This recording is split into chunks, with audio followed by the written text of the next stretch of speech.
All right. So I was afraid they'd find me out. I never forget becoming a new CEO. I was only 34 years old.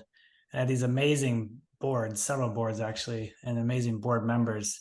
But for probably the first year or two, I was doing this to them, not physically, but sort of emotionally and mentally, because I thought if I asked for their help, that it meant I wasn't a strong leader and that I didn't know what I was doing.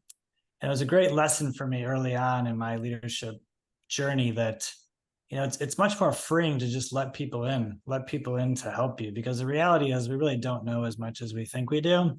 And it's okay because we can't. If you really think about what there is to know in the world, could be quantified by the Library of Congress. There's about 167 million different works of literature in there, which is really a small subset of what there is to know about the world and the universe. And so even if we tried in our lifetime, we'd be lucky to read a few hundred, maybe 1,000 books. And so, 1,000 books out of 167 million means we quite literally don't know very much. And that is an interesting way to look at it, but it's also very freeing that if we can just sort of set our fears and put our guard down and let people in, we can let that help in, and we can all help each other get better. Yeah, it makes us a more effective leader because if we learn to be curious and see it as a skill set and a tool, it doesn't just keep us open for others to know better, but it helps us understand what's really going on around us and our organizations because we're asking the questions, not assuming that we already know.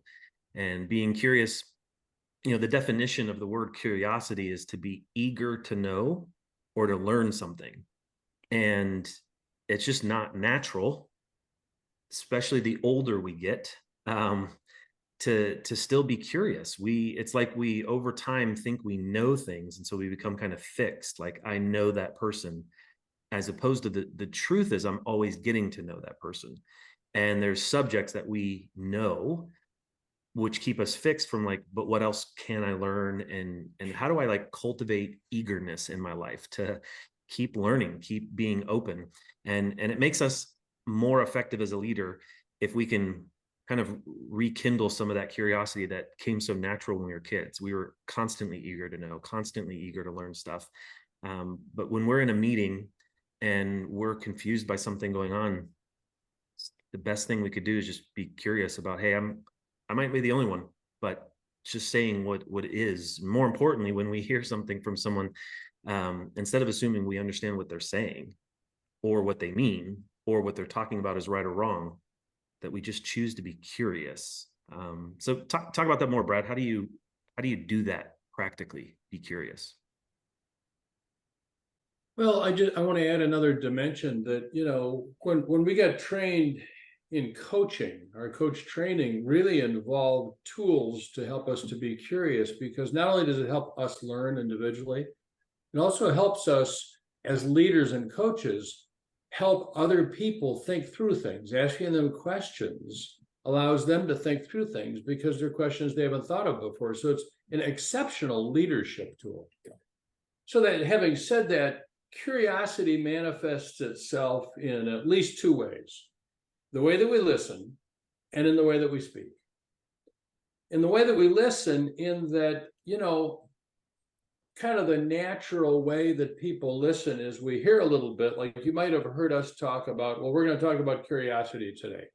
And immediately you start thinking, oh, well, curiosity. Yeah, I read a book about that by Seth Godin or Daniel Pink or Brene Brown, and that's what they had to say about it. And you're literally listening to the voice in your head telling you what you already know about the subject. And you've stopped listening to the voices outside your head, to the other person. So the first practice in being curious is learning to shut down that voice or set it aside and to listen to the other person, which sounds like really stupid and elementary, but it's really hard to do if you start to notice. What do you mean it's hard to do? That's crazy. I don't think it's hard to do at all. That voice is just going in my head already. It's even saying, now, what are they going to think of you doing that thing beside your head? They're going to think you're crazy, and I'm like forgetting what I'm going to say next. I don't even listen to myself. So the other way it manifests, in addition to listening that way, is in the way that we speak. And speaking in a way that evokes curiosity from us and from others takes a lot of intention, but it's really simple. Use open-ended questions. Question that begins with, remember 5th grade literature? Who, what, where, when, why, and how. Those questions that begin with those 5 words create an opening for other people to actually express their opinion.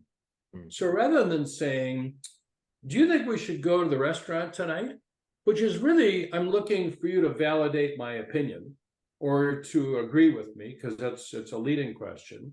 Instead, being willing to say to my wife, what would you like to do tonight? Now, when I do that, I run the risk that she might say, I want to go to the football game. I want to do nothing. I want you to paint the bedroom, or I want you to paint the garage.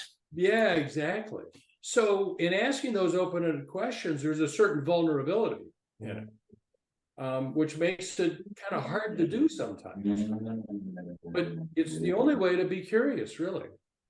Because when you ask those open-ended questions, you really do elicit what the other person thinks, rather than what you're trying to manipulate them into agreeing with or saying. You know, the other part that's fascinating about this is, you know, having been in the world of education for a long time, I think it was the University of Sussex did a study on this, and they found that kids between the ages of 2 and 6 asked between like 70 and 80 questions per day. So 70 and 80 questions per day. Now, obviously, some of that is because they just simply don't know, right? They don't have some of the knowledge that we have, like why do cars work? Although I probably couldn't answer that question a lot intellectually. But you get the point that a lot of it's knowledge based, which we obviously as adults, we have a lot more knowledge, but most of it is really because we just, as adults, we get fearful. We're concerned what other people think of us if we ask a question. And so we're not saying that's a bad thing, by the way. We're just saying it's a good thing to start noticing, you know, especially as a leader. Your job is to help your people and to help yourself become better and to grow and to improve. And open-ended questions and being curious is one of the best ways that you can do that. Yeah. So in fact, Seth Godin recently coined the term "get curious, not furious." And it's a great way to handle conflict, you know, rather than like going back at somebody because they said something that you didn't like, stopping and saying, wait a minute, I'm not sure I understood that, or I'm not sure why you said that. Please explain more to me. What's behind what you just said? And learn, you know, seek first to understand, Stephen Covey said. Yeah. And it's all part of just that constant like learning in each situation, how to, we called it behavioral agility before, but like to be an effective leader, it's not one or the other. It's being present, and being curious will allow you to be open and understand. And especially the furious one I love, because it's when I'm having a reaction to something, I should always get curious about it, because there's oftentimes assumptions I've made and things that have just gotten me off track and not really heard the person anymore. But well, that's it for today.